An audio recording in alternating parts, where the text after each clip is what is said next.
अगर हक में फैसला आता है तो जाहिर बात है कि चुनाव पर रोक कोई भी अपने पत्ते खोलने को राजी नहीं है। नरोत्तम मिश्रा तमाम जगह पर घूम रहे हैं, पर्चा खरीद लिया है, लेकिन अभी तक भी बीजेपी की तरफ से उनको आधिकारिक रूप से अपना प्रत्याशी घोषित। क्या दतिया पर होगा उपचुनाव या फिर लग जाएगी रोक? आखिरकार क्या होगा दिल्ली हाई कोर्ट का फैसला राजेंद्र भारती को लेकर? बैंक एफडी स्कैम मामले में जहां राजेंद्र भारती की सदस्यता रद्द हो जाती है, एमपीएमएलए कोर्ट के जरिए एक फैसला सुनाया जाता है और इस फैसले में 3 साल की सजा होती है, जिसके आधार पर दतिया से विधायक रहे राजेंद्र भारती को अपनी विधानसभा सीट गंवानी पड़ती है और इसके बाद उपचुनाव की स्थिति बनती है और एक तारीख का ऐलान होता है। 30 जुलाई को दतिया सीट पर उपचुनाव होगा मध्य प्रदेश। लेकिन इस बीच में कांग्रेस पार्टी एक बड़ा फैसला कोर्ट से निकलवाना चाहती है। ये चाहती है ताकि दतिया सीट पर उपचुनाव ना हो पाए। अब राजेंद्र भारती के मामले में दिल्ली हाई कोर्ट का रुख किया गया था। हाई कोर्ट का रुख किया गया 8 तारीख को, यानी कि 8 जुलाई को राजेंद्र भारती के पक्ष में दलीलें सुनी गई और 9 जुलाई को सरकार की तमाम दलीलों को कोर्ट के समक्ष रखा गया और आज एक बड़ा फैसला आना है। आज फैसला आना है कि क्या राजेंद्र भारती की सदस्यता जो रद्द थी वो ऐसे ही बरकरार रहती है या बहाल हो जाती है। अगर राजेंद्र भारती की सदस्यता बहाल हो जाती है, यानी कि जो 3 साल की सजा थी उस पर रोक लग जाती है, तो उपचुनाव नहीं होगा, दतिया पर उपचुनाव पर रोक लग जाएगा। लेकिन अगर 3 साल की सजा बरकरार रहती है, निचली अदालत के फैसले पर रोक नहीं लगती है, तो उपचुनाव होकर रहेगा। फिर कांग्रेस पार्टी क्या करेगी, किसे आगे करेगी, क्योंकि समय कम है, ये खुद कांग्रेस पार्टी भी मानती है। अब इसी पर चर्चा करेंगे, आखिरकार क्या कुछ हो सकता है अदालत की तरफ से और कांग्रेस पार्टी की तरफ से। चर्चा करने के लिए हमारे साथ हमारे वरिष्ठ सहयोगी अमन जी मौजूद हैं। सर, जैसा कि राजेंद्र भारती को लेकर चर्चा करें, नरोत्तम मिश्रा को हराया था 2023 में उन्होंने, लेकिन अब ये भी देखा गया कि जब विजयपुर विधानसभा सीट का जिक्र किया जाए तो वहां भी भारतीय जनता पार्टी के उम्मीदवार को हराया गया उपचुनाव में और इसके बाद कांग्रेस पार्टी के मुकेश मल्होत्रा की एक तरह से उनका कानूनी पचड़े में वो पड़ जाते हैं और ये कहा जाता है कि अभी कोर्ट द्वारा उन पर रोक लगाई गई है, सजा सुनाई नहीं गई है, रोक लगाई गई है। तो ऐसे में वो स्थिति और अब राजेंद्र भारती का मामला आप देखिए कि एक पुराना मामला निकलकर सामने आता है, 3 साल की सजा हो जाती है और उपचुनाव की तारीख भी आ जाती है। लेकिन क्या लगता है कि जो आज फैसला होगा किसके हक में हो सकता है? देखिए, पहली बात तो ये है कि जब तारीखों का ऐलान हो गया है तो चुनाव की तैयारी में सभी लोग लगे हुए हैं, चाहे कांग्रेस पार्टी की बात करें, बीजेपी की बात करें, आजाद समाज पार्टी की बात करें और भी तमाम दलों की बात करें, तो ये तो आप तय मानकर चलिए कि सब लोग तैयारी में लगे हुए हैं। हालांकि अभी तक प्रत्याशियों का जो अनाउंसमेंट है ना तो बीजेपी ने किया है ना कांग्रेस पार्टी ने किया है, लेकिन हाँ तैयारी सबकी है क्योंकि सब पर्चे खरीद रहे हैं। चाहे नरोत्तम मिश्रा की बात करें या कांग्रेस पार्टी से अवधेश नायक की बात करें या फिर दामोदर यादव जो आजाद समाज पार्टी के उनकी बात करें, यानी कि सब तैयारी में तो है।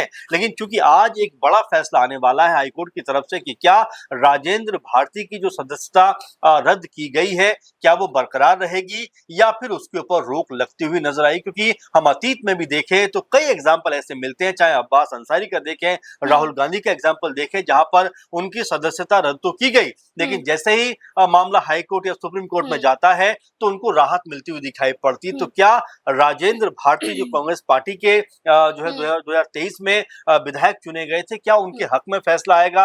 अगर हक में फैसला आता है तो जाहिर बात है कि चुनाव पर रोक लग जाएगी। जैसा कि सर कांग्रेस पार्टी भी ये मानती है कि समय की कमी है। जब राहुल गांधी का जिक्र आपने किया, जब राहुल गांधी की सदस्यता रद्द हुई थी और इसके बाद सुप्रीम कोर्ट का रुख किया गया था तो ये माना जा रहा था कि लोकसभा का चुनाव नहीं लड़ पाएंगे, राहुल गांधी चुनाव में नहीं उतर पाएंगे, लेकिन एक फैसला सुनाया गया। यानी कि ये मानते हैं कि राहुल गांधी के पास समय था लेकिन राजेंद्र भारती के पास समय नहीं है और ऐसी स्थिति में उनके पक्ष में फैसला आना थोड़ा मुश्किल हो सकता है, यही मानते हैं। देखिए, अभी हालांकि कोर्ट की जो सुनवाई है जो लगभग पूरी हो चुकी है, अब आज फैसला आने वाला है। अगर यहाँ पर ये देखा जाए कि फैसला उनके हक में आता है तो जाहिर बात है कि चुनाव कहीं ना कहीं पोस्टपोन होता हुआ दिखाई पड़ सकता है, लेकिन अगर जो फैसला है वो बरकरार रहा तो ये भी आप मानकर चलिए कि चुनाव जो अब जो तिथि पे होना है 30 जुलाई को होना है वो फिर होकर रहेगा। लेकिन यहाँ पर अभी तक अगर बीजेपी को देखें, कांग्रेस पार्टी को देखें, कोई भी अपने पत्ते खोलने को राजी नहीं है।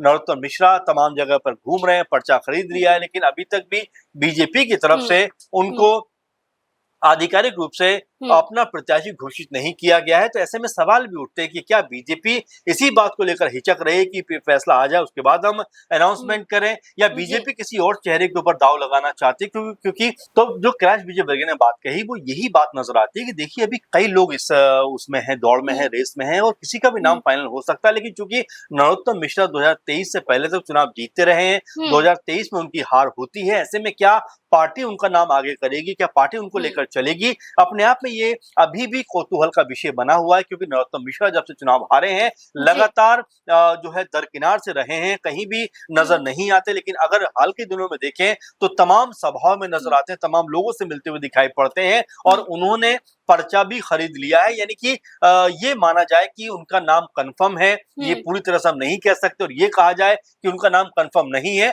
हम इस बात को भी नहीं कह सकते, क्योंकि दोनों ही कंडीशन में कहीं ना कहीं ऐसा लगता है कि अभी पशुपेश की स्थिति बनी हुई है। एक बार कहता है कि वो ही चुनाव लड़ेंगे, लेकिन दूसरी चीजें देखने बाद लगता है कि हो सकता है कि उनके बजाय बीजेपी किसी और को भी यहाँ से उतारती हुई दिखाई पड़ जाए। अच्छा सर, नरोत्तम मिश्रा को लेकर आपने बताया कि पर्चा तो वो खरीदते हैं, लेकिन अभी तक बीजेपी ने नाम का ऐलान नहीं किया है, और वही कांग्रेस पार्टी की स्थिति नजर आती है। लेकिन हमने झारखंड में देखा था जब घाटशिला पर उपचुनाव हुआ था तो कांग्रेस पार्टी ने रामदास सोरेन की बेटी सुमित सोरेन को टिकट दिया और चुनाव जीत भी जाते हैं। तो क्या नहीं लगता है कि मध्य प्रदेश में इसी सीट पर, यानी कि दतिया सीट पर, अगर राजेंद्र भारती नहीं तो उनके बेटे या पत्नी को टिकट दिया जाना चाहिए? क्योंकि अभी इनकार भी उन्होंने किया सर, लेकिन क्या लगता है कि परिवार से अगर टिकट मिलेगा तो सहानुभूति होगी? देखिए काफी हद तक ये बात सुनने को भी आ रही है, और लगातार चर्चाएं भी इस बात को लेकर हैं कि हो सकता है कि राजेंद्र भारती की जो पत्नी है उनको यहाँ पर टिकट दिया जा सकता है, क्योंकि एक समय उनके बेटे की भी चर्चा थी,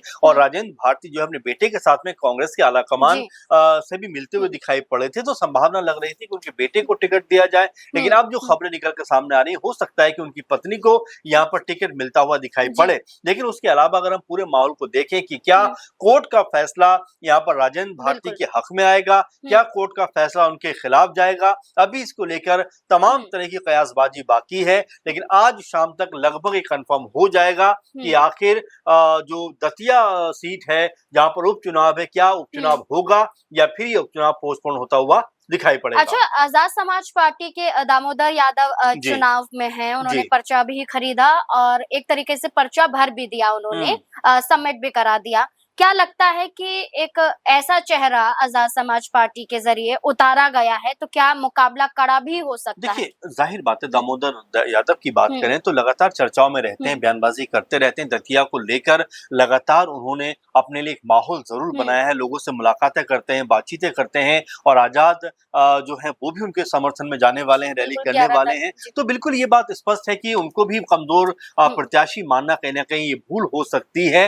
अब ये कहना कि उनकी जीत ही यहाँ पर सुनिश्चित होगी, मेरे ख्याल जल्दबाजी हो जाए, क्योंकि अभी कांग्रेस और बीजेपी के बीच में ही जबरदस्त मुकाबला है, क्योंकि इस सीट पे लगातार बीजेपी वर्सेस कांग्रेस पार्टी ही रहा है। ऐसे में दामोदर यादव अगर चुनाव में उतरते हैं तो उनका कह सकते हैं किस तरह का प्रभाव देखने को मिलेगा, कितना वोट बैंक उनकी तरफ जाएगा, और इस चुनाव के जरिए क्या 2028 की रणनीति वो साधना चाहेंगे, ये अपने आप में महत्वपूर्ण और बड़ी बात होने वाली है। क्योंकि आजाद समाज पार्टी और खासकर चंद्रशेखर आजाद जो है वो तमाम देश में अपनी पार्टी को मजबूत करने में लगे हुए। आप देखेंगे उत्तर प्रदेश में भी कभी स्वामी प्रसाद मौर्य से मिलते हुए नजर आते हैं, कभी ओवैसी के साथ में गठबंधन की खबरें आती हैं, तो कभी राजस्थान में हनुमान बेनीवाल के साथ में वो दिखाई पड़ते हैं, तो बिहार में चुनाव लड़ते हुए नजर आते हैं, तो अपनी पार्टी को वो मजबूत करते हुए दिखाई पड़ते हैं। अब ऐसे में मध्य प्रदेश में जो दामोदर यादव है किस लेवल पे कह सकते हैं चुनाव लड़ते हुए दिखाई पड़ेंगे, और किस तरह से जो माहौल है वो उनके पक्ष में बनता हुआ दिखाई देगा, क्योंकि उन्होंने नरोत्तम मिश्रा पर सीधे सीधे आरोप लगाया था कि मोहन यादव से भी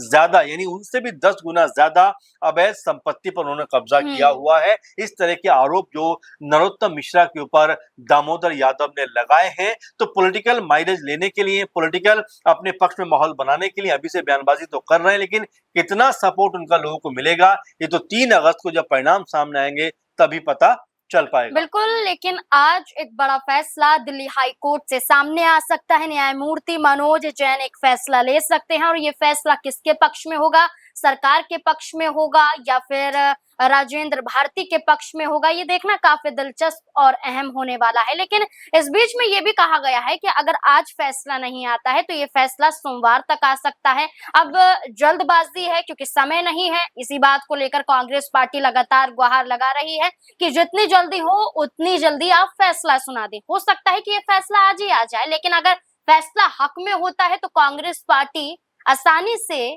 अपनी जीत यहाँ पर सुनिश्चित कर सकती है बिना चुनाव लड़े राजेंद्र भारती के जरिए।